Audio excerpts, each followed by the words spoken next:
Choisir le bon emplacement, c'est une décision très importante pour la réussite de votre projet. Alors, les critères pour choisir un bon emplacement commercial sont relativement nombreux. Il faut bien sûr tenir compte de la visibilité du local, de son accessibilité, de sa dynamique. Bref, comme vous l'avez compris, il s'agit d'une affaire de spécialiste. Et pour y voir plus clair, nous avons la chance d'accueillir monsieur Francis Hague, dirigeant de l'agence Hague Immobilier, qui va nous expliquer tout cela en détail. Alors, avant de lui céder la parole, je vous précise que vous pouvez poser toutes vos questions via le chat qui est à votre disposition. Donc, le chat, vous le retrouvez en haut de votre écran. Il suffit de cliquer sur les deux petites bulles qui apparaissent. Sur la première bulle, vous pouvez voir qu'il y a un point d'interrogation. Voilà, donc n'hésitez pas à l'ouvrir et à poser directement vos questions. Nous les traiterons à l'issue de cette présentation. Voilà, et je précise également que cette visioconférence est enregistrée et que vous pourrez la retrouver très prochainement sur la chaîne YouTube de la CCI et de la CMA. Voilà. Merci Francis, c'est à vous. Merci Lauriane pour cette introduction.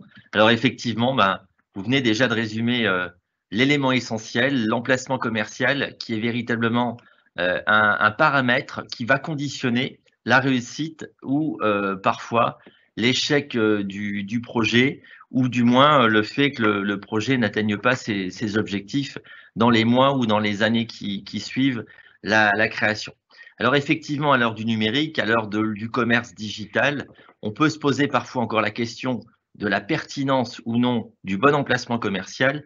Eh bien, bien au contraire, l'emplacement commercial, la notion d'emplacement commercial n'a jamais autant pris son sens qu'aujourd'hui, tout simplement parce que on a déjà un certain nombre de domaines d'activité qui sont toujours encore des notions de commerce physique, et également où le commerce digital peut tout à fait venir compléter en fait un emplacement commercial et non pas s'y substituer ou voire même le condamner. Alors, lorsqu'on parle d'emplacement commercial, en fait, nous avons deux approches en fait possibles. Des éléments qui vont tenir à des paramètres, du moins qui vont tenir à l'extérieur du local, et des éléments, des caractéristiques qui vont tenir, ce qu'on appelle, nous, dans le jargon, des éléments endogènes, c'est-à-dire intérieurs au local, les paramètres en termes d'accessibilité, les paramètres en termes de normes handicapées, etc., sur lesquels je vais revenir tout de suite après. Alors évidemment, quand on fait cette approche, quand on va étudier dans sa démarche de création de reprise d'entreprise le paramètre de l'emplacement commercial, on va surtout s'attacher à voir déjà dans un premier temps, non pas le commerce lui-même, non pas l'emplacement lui-même, mais son environnement. L'environnement commercial, on voit bien que dans certaines villes, dans certaines agglomérations, il y a une dynamique commerciale dès lors qu'il y a une complémentarité entre les commerces eux-mêmes. On peut par exemple imaginer qu'un commerce de fleurs est tout à fait complémentaire à un commerce de boulangerie. On le voit souvent, d'ailleurs, il suffit, sans faire de publicité, les commerces Paul ont souvent fait la démarche d'être installés à côté d'un jardin des fleurs ou à côté d'un monceau fleurs. Voir également comment se situent les concurrents, quelles sont leurs activités, quelles sont la publicité qu'ils font déjà sur leur vitrine, et surtout, toujours chercher aussi une locomotive. La locomotive qui va créer également la dynamique du secteur, et étudier également le taux de vacances du secteur, c'est-à-dire le nombre de cellules qui sont disponibles. Vous arrivez dans une rue où vous allez avoir un taux de vacances de 20-25%. Il faut réellement se poser la question des raisons qui font qu'il peut y avoir une vacance aussi élevée. L'environnement local, est-ce qu'on est dans une ville touristique? La vie locale du quartier, les services publics tout autour, les administrations, la présence d'entreprises, je fais de la restauration rapide. Eh bien, est-ce que je vais pouvoir m'appuyer sur des lycées? Est-ce que je vais pouvoir m'appuyer sur des entreprises, les salariés qui vont pouvoir venir se restaurer à midi? Mais également pouvoir aussi assurer, pourquoi pas, un service de livraison, notamment dans des entreprises, on l'a vu avec le développement le Covid, qui a été le développement, un des vecteurs de développement du service de livraison. L'environnement, alors politique et juridique, qu'entend-on par là? Lorsqu'on est dans un commerce, si on choisit son emplacement, on dépend naturellement aussi d'une politique de ville. Est-ce que la politique de ville, il y a par exemple une politique de piétonisation des rues? Est-ce qu'il y a une politique d'attractivité en termes de parking? Exemple, place shopping, 1 heure gratuite, par exemple le soir. Est-ce qu'on a par exemple un dépose minute? Tous ces paramètres qui sont indiqués. Est-ce que la ville va assurer aussi la promotion des commerces à travers son site internet, à travers une agence d'attractivité de la ville, l'aide tout simplement à l'implantation, voire également une aide au montage du dossier de travaux qui est toujours un peu l'arlésienne quand on veut monter un commerce ou son entreprise. On peut parfois se perdre dans les méandres de l'administration et notamment au regard des contraintes techniques et de travaux auxquels on va être confronté dans le montage de son dossier. Alors, également, évidemment, pas de flux, pas de commerce, pas d'emplacement, à moins qu'on soit véritablement un commerce de destination. Toujours une étude de flux qui est très importante. C'est une des premiers paramètres qu'on va regarder. Alors, évidemment, soit la possibilité de s'appuyer sur des données qui vous sont données tout simplement par les villes, soit le faire soi-même à différentes heures de la journée, voir également un petit peu les flux piétons. Et puis aussi, regardez, il ne suffit pas d'avoir du passage.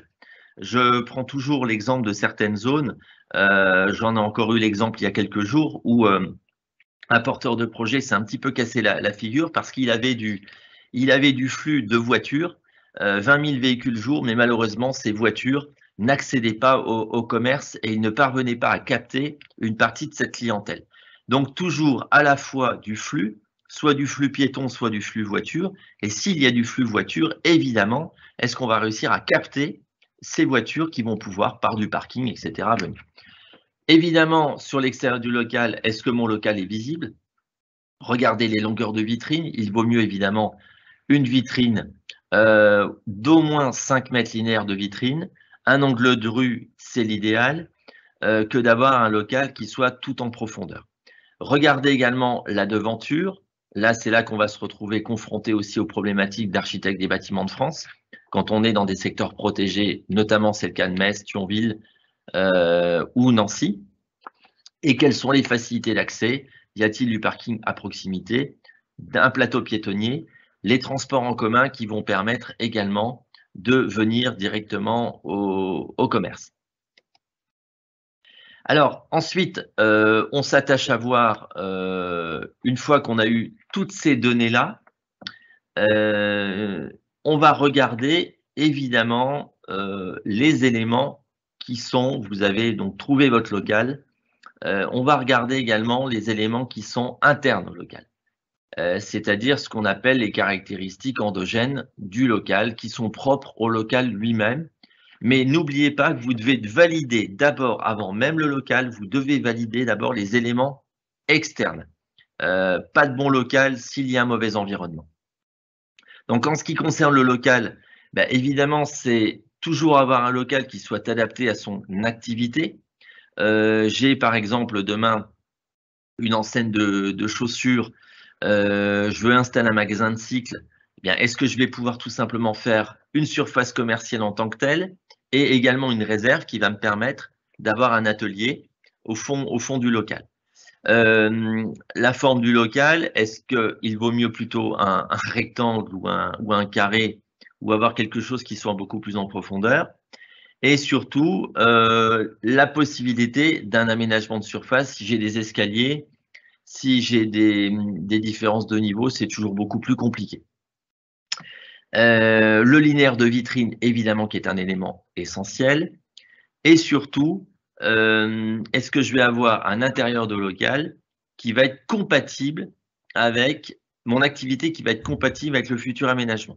Donc, évidemment, on s'appuie, si possible, tout au moins sur les plans, sur un maître d'œuvre ou éventuellement un archi qui va pouvoir vous renseigner sur les contraintes architecturales du local, contraintes extérieures et contraintes intérieures, et également par exemple contraintes architectes des bâtiments de France. Toutes les villes ont souvent des contraintes en matière d'enseigne, pas seulement les villes situées dans des secteurs protégés. Donc on va aller vérifier quelles sont les chartes de l'enseigne au niveau de la ville. Est-ce que la charte de votre enseigne qui a été définie si vous êtes en franchise par exemple, Là, vous allez avoir une charte qui va être définie par votre franchise, ou au contraire, vous avez un logo qui est libre. Est-ce qu'il est compatible avec le local et il est compatible avec les contraintes de la ville? On va vous demander par exemple de faire du bois, ou on va vous demander par exemple de faire de l'alu, de l'aluminium. Les couleurs, le code couleur également va être un élément qu'il va falloir prendre en compte. Alors évidemment, quand on parle local, on parle inévitablement loyer. Alors j'ai envie tout de suite de couper l'herbe sous le pied à une idée reçue. Il y a des loyers chers ou des loyers qui seraient pas chers. En fait, cette idée, elle est quelque peu réductrice. Il y a surtout des loyers qui sont adaptés à des activités. Quand un Disney ou quand un Nike est capable d'aller sur les Champs-Élysées, c'est qu'il est capable de supporter tout simplement le coût d'un loyer par rapport à son activité. Donc, on va toujours raisonner par rapport au loyer. Premièrement, étudier le marché local.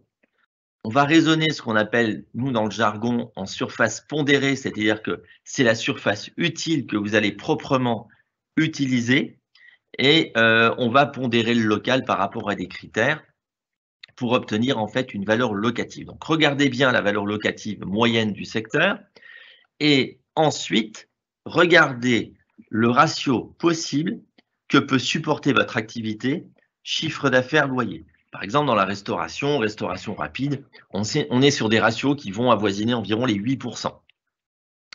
Quel va être évidemment le montant de vos travaux? On sait très bien que entre ce qu'on va prévoir au départ et le coût d'arrivée, et ce n'est pas le contexte actuel qui va le démentir, on a inévitablement un coût de travaux supplémentaire qui peut venir s'ajouter. Votre comptable, votre expert comptable va bien entendu intégrer dans son business plan, dans votre business plan, le loyer. N'oubliez pas non plus les charges qui peuvent être un élément très important, et notamment bien faire étudier le bail commercial qu'on vous propose par un juriste, un avocat, ou si l'agent immobilier vous loue, il est à même de pouvoir aussi vous rédiger le bail et vous orienter sur les principes du bail. Évidemment, on rentre ensuite dans les contraintes techniques et juridiques. Donc, il y a tout simplement des locaux qui ne permettront pas une faisabilité des travaux eu égard à votre activité. Donc, dans ce cas-là, passez votre chemin. Donc, on regarde bien la faisabilité. Je pense toujours aux extractions d'air, notamment quand il s'agit de restauration. Lorsqu'un vendeur ou un loueur va vous dire « Ah, pas de souci, il y a une dérogation sur le local », la dérogation vaut pour le passé, elle ne vaut pas pour l'avenir. Donc, soyez bien vigilants, vous allez consulter les services techniques de la ville ou l'architecte qui pourra vous renseigner. Évidemment, l'accès personne à mobilité réduite. Donc aujourd'hui, rendre accessible le local, ascenseur s'il a plusieurs étages et que vous recevez du public, WC handicapé avec un sas de sortie dans le local. Mais tout ce qui aura été fait par le passé, considérez que ça n'a plus lieu d'être. Les activités autorisées par le bail, donc là on va rentrer évidemment dans le soit de vous racheter une entreprise, et dans ce cas-là vous allez être lié par le bail en cours, soit de vous conclure un nouveau bail, évidemment être très vigilant sur les activités qui seront autorisées par le bail. Point très important également, l'accès indépendant aux étages. Alors, on est dans des villes, notamment en vieilles villes. L'architecte des bâtiments de France va évidemment vouloir rendre accessibles les étages par rapport au commerce. Voilà, tous ces paramètres-là, ces éléments, évidemment, seront communs que vous soyez dans une ville ou que vous soyez dans une zone commerciale, voire même dans un centre commercial. Alors, si vous êtes dans un centre commercial, vous allez vous retrouver encore dans des contraintes supplémentaires qui sont notamment les heures d'ouverture et de fermeture du centre. Bien, merci beaucoup Francis pour toutes ces précisions. Donc là, je m'adresse aux participants. N'hésitez surtout pas à poser vos questions, hein, comme je vous l'ai indiqué en tout début de visioconférence. Donc, n'hésitez pas à utiliser le chat. En attendant que les premières questions arrivent, Francis, moi j'aurais une première question à vous poser. On a tous entendu ou appris que pour réussir dans le commerce, en fait, il y avait une règle importante à respecter, c'est l'emplacement, l'emplacement et l'emplacement. Et donc ma question est la suivante, à l'heure du numérique, à l'heure de la communication digitale, de la vente en ligne, est-ce que ce leitmotiv, l'emplacement, l'emplacement, l'emplacement, est toujours aussi important à l'heure du numérique? Alors, la question mérite plusieurs réponses. On a des facteurs en fait qui sont liés aux villes elles-mêmes et nous avons des facteurs qui sont liés au secteur d'activité. L'emplacement aujourd'hui, il n'a jamais eu autant d'importance, mais il est en pleine mutation.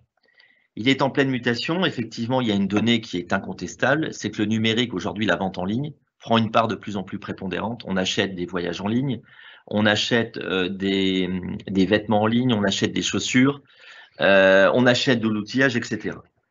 Et pour autant, on a toujours des commerces de vêtements et on a toujours des commerces de fleurs et on a toujours besoin d'aller chez son boulanger. Pour autant, les emplacements sont en mutation. Quand avant, une enseigne avait besoin de 4 étages, elle avait besoin de 500 mètres carrés en ville et il suffit de se promener dans la rue Serpenoise à Metz pour constater que il y a 3 emplacements qui aujourd'hui représentent 10 000 mètres carrés à eux 3. Donc, tout simplement, leur configuration, non pas que le commerce ne fonctionne plus, mais leur configuration ne répond plus tout simplement aux enjeux du commerce actuel. Et les deux ne sont pas du tout incompatibles. Je vais vous citer le cas d'une enseigne Spartoo. Spartoo est aujourd'hui le leader de la vente de chaussures, un des leaders de la basket et de la chaussure en ligne, et pour autant a développé pas moins de 25 emplacements physiques depuis 3 ans. Metz en est l'exemple, puisque la ville a accueilli cette enseigne qui était présente au printemps et qui aujourd'hui a doublé son chiffre d'affaires en 3 ans par rapport à sa présence dans un corner, dans une enseigne intégrée qui était printemps. Alors évidemment, on a toujours besoin d'aller chez son boulanger. On peut aussi considérer qu'effectivement, eh bien, on a besoin d'aller sur le site de la FNAC, mais pour autant d'aller visualiser physiquement un objet. Donc, il y a une donnée, le marché physique fonctionne, mais il va fonctionner dans des configurations qui sont différentes, sur des surfaces plus petites, avec évidemment, il faut pas s'en cacher, des contraintes financières qui sont de plus en plus lourdes, c'est-à-dire qu'on ne louera plus, là je me mets du côté des bailleurs, dans les conditions où on a pu louer dans les années 80 ou 90. Merci. Donc, on a les premières questions qui arrivent. Donc, une première question qui nous est posée. Bonjour, à quel moment du montage du projet, donc entre l'étude de marché, le business plan, etc., faut-il se renseigner et éventuellement se positionner sur la location d'un local? Donc là, le projet, en l'occurrence, consiste à ouvrir un fast-food. Alors, j'ai envie de vous dire quasi immédiatement. Parce que, en fait, du local va dépendre tout un ensemble de données.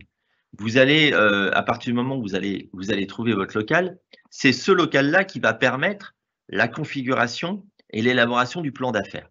Si je ne connais pas le loyer, si je ne connais pas le montant des travaux que je vais devoir réaliser, on ne peut pas comme ça dupliquer de manière générale un montant de travaux pour un local A comme on pourrait le faire sur un local B.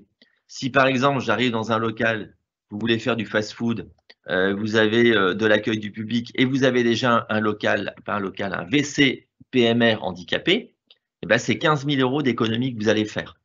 Si vous, évidemment, vous arrivez dans un local où l'électricité n'est pas aux normes, vous devez créer une extraction d'air, une climatisation, ben c'est rapidement, vous comptez 1 500 € du mètre carré pour l'aménagement d'un local. Évidemment, l'équilibre même de votre plan d'affaires va s'en trouver complètement modifié. Donc, il faut évidemment le faire tout de suite et vous allez tout au long de la négociation obtenir des données qui vous permettront d'alimenter votre plan d'affaires. Merci. Donc, une question qui est arrivée, mais peut-être à repréciser. On nous demande en fait si on compte faire une activité où on se déplace directement chez les clients. Donc là, le local commercial n'est peut-être pas nécessaire, donc à voir. Sinon, une autre question. Bonjour. Si je projette d'ouvrir un local avec accès au public dans un local en fait qui fait partie en fait du domicile, de la maison de la personne, avec escalier, dois-je vraiment avoir un accès PMR ou cette réglementation est uniquement valable pour les nouvelles constructions? Non, alors, la loi, contrairement à une idée reçue, la loi sur l'accessibilité en France, l'accessibilité des personnes à mobilité réduite, elle existe depuis 1975. Sauf que il y a eu une certaine tolérance qui s'est faite pendant des décennies. Donc, à partir du moment où vous allez accueillir du public, vous allez vous retrouver confronté à la réglementation sur l'accessibilité des personnes à mobilité réduite. Pour autant, donc si vous souhaitez aménager effectivement une partie, si j'ai cru comprendre, d'une habitation qui pourrait permettre l'accueil du public, vous allez devoir déposer ce qu'on appelle une déclaration préalable auprès de la mairie, dans le ressort de laquelle se situe le local. Certaines mairies, j'ai eu le cas récemment sur une petite commune à côté de Thionville, vendent d'un magasin de fleurs. Donc là, c'est la reprise carrément d'un commerce de fleurs. Il y a 3 marches. La commune va accorder une dérogation parce qu'il y a physiquement, techniquement, une impossibilité tout simplement de créer.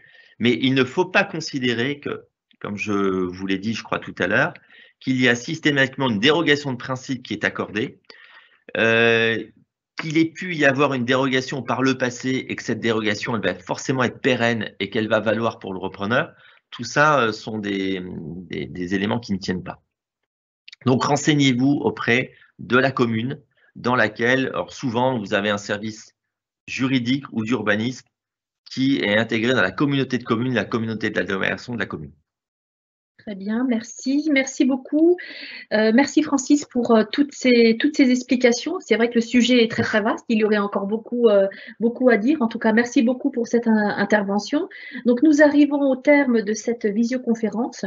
Nous vous remercions pour votre participation. Et donc, comme je vous l'indiquais en introduction, vous pourrez retrouver cette visioconférence sur la chaîne YouTube de la CCI et de la CMA.